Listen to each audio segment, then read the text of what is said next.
Hello friends, मेरा नाम है अंकित सिंह और दोस्तों आज हम इस वीडियो में बात करेंगे स्टेयरकेस के ऊपर यानी कि जीने के ऊपर। तो दोस्तों वह कौन सी बातें होती हैं जो जीना बनाने से पहले हमें पता होनी चाहिए। तो इस वीडियो में हम वही सब बातें डिस्कस करेंगे। मैं 5 बातें ऐसी लेकर आया हूँ जो आपको पता होना बहुत ही ज़्यादा ज़रूरी है। वो किस किस स्टेज पे कहाँ कहाँ हमें ध्यान देने वाली बात होती है वो भी मैं आपको क्लियर करूँगा सिंपल तरीके से। कोशिश करूँगा कि हर एक बात की मैं आपको फ़ोटो दिखा के समझा सकूँ। तो दोस्तों वीडियो को स्टार्ट करते हैं। सबसे पहले दोस्तों आपको एक चीज़ ध्यान देनी है कि जब हम अपने जीने की स्टार्टिंग करते हैं तो आप जैसे कि अगर नॉन टेक्निकल हैं आप, तो आपको कहते हैं ना कि हमारा जीना ज़्यादा खड़ा नहीं होना चाहिए, हमारा जीना ज़्यादा डाउन नहीं होना चाहिए। तो उस चीज़ पे क्योंकि ज़्यादा खड़ा जीना होता है तो हमें चलने में हमारे बहुत बॉडी को थोड़ा ज़्यादा प्रेशर देना पड़ता है। हमारे घर के बुज़ुर्ग होते हैं उन लोगों के लिए भी परेशानी होती है। तो इसलिए हमारा जो जीने का स्लोप होता है वो हमें बहुत सोच समझ के रखना होता है। तो वहाँ अपने मिस्त्री से या ठेकेदार से कह सकते हैं कि स्लोप जो होता है हमारा, मैं अगर आपको डिग्री में बताऊँ तो 26 डिग्री हमारा मिनिमम होता है और मैक्सिमम हमारा 45 डिग्री यानी कि 45 डिग्री तक स्लोप को रखते हैं हम। ठीक है, उसके बाद आता है हम दूसरा पॉइंट हमारा जीने की शटरिंग के ऊपर। तो दोस्तों जीने की शटरिंग जो होती है हमें एक चीज़ ध्यान देनी, जब जीने की शटरिंग हम करते हैं तो हमारा नीचे से जो बल्ली होती हैं वो नॉर्मली क्या होता है बहुत से कम लोग उस पर कम सपोर्ट करते हैं, लेकिन जब हम जीने की जब छत कास्टिंग करते हैं तो जीने से चलना उतरना काफ़ी रहता है। तो वहाँ आपको ध्यान देना है कि जीने की शटरिंग जो होती है वो बहुत अच्छी तरीके से करनी चाहिए हमें, ताकि ऐसा नहीं हो कि हमारी शटरिंग कहीं बीच में कास्टिंग करते समय फेल हो जाए। तो ये ध्यान देना है हमारा, चाहे हम स्टैप की शटरिंग कर रहे हैं, अगर बेस स्लैब कर रहे हैं तो बेस स्लैब की शटरिंग हमें अच्छी होनी चाहिए, अगर आप स्टैप वाला जीना दे रहे हैं तो उसकी शटरिंग भी अच्छी तरीके से होनी चाहिए। तीसरा पॉइंट है दोस्तों कि जब भी हम जीना कास्ट करने से पहले हमें बार बेंडिंग भी चेक करनी होती है, जैसे कि हमारा राइज़र कितना होना चाहिए, ट्रेड कितना होना चाहिए, जीने की जो पैरी है उसकी कितनी चौड़ाई होनी चाहिए।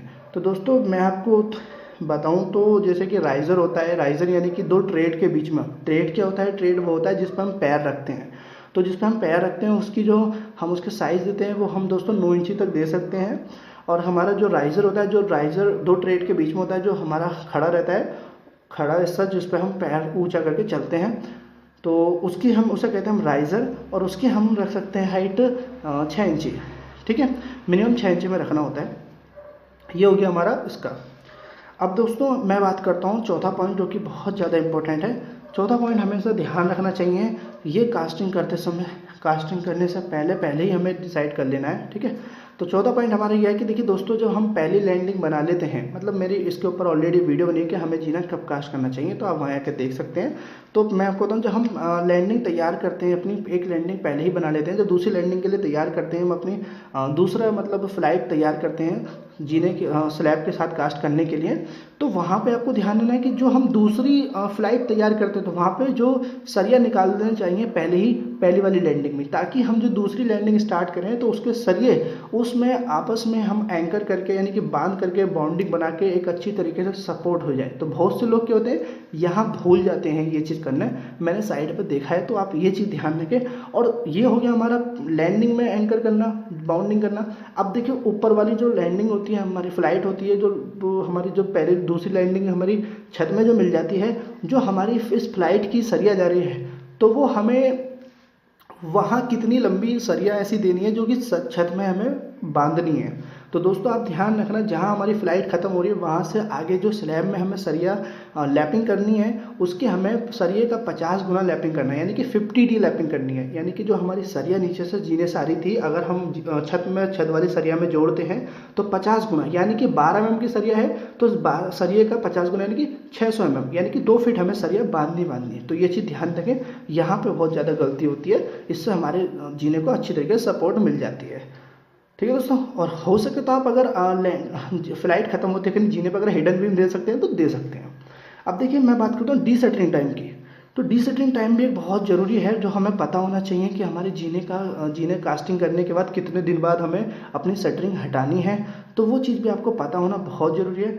तो डीशटरिंग टाइम होता है हमारा किसी भी जीने का 5 से 7 दिन। तो दोस्तों ये 5 से 7 दिन जो जीने की डीशटरिंग हमें करनी है, ये हमारा OPC सीमेंट के लिए है। ठीक है, अगर PPC सीमेंट के लिए करना है तो 30 से 40% हमारी इसका टाइमिंग बढ़ जाती है। इसके ऊपर मैंने वीडियो बनाई तो वहाँ जाकर देख सकते हैं। तो देखिए ये कुछ बातें, 5 बातें ऐसी थी जो आपको पता होना बहुत ही ज़्यादा ज़रूरी थी। आई होप, मैं समझता हूँ आपको हर एक बात समझ में आई होगी। अगर कोई भी डाउट है इस वीडियो से तो कमेंट में टाइप कर देना, मैं सॉल्व करने की कोशिश करूँगा तुरंत। और दोस्तों आपसे छोटी सी रिक्वेस्ट है कि अभी तक आप इस वीडियो को देख रहे हैं तो प्लीज़ वीडियो को लाइक करना, और हमारे चैनल को सब्सक्राइब नहीं किया तो प्लीज़ सब्सक्राइब भी करना। Thanks for watching my video. मिलता हूँ।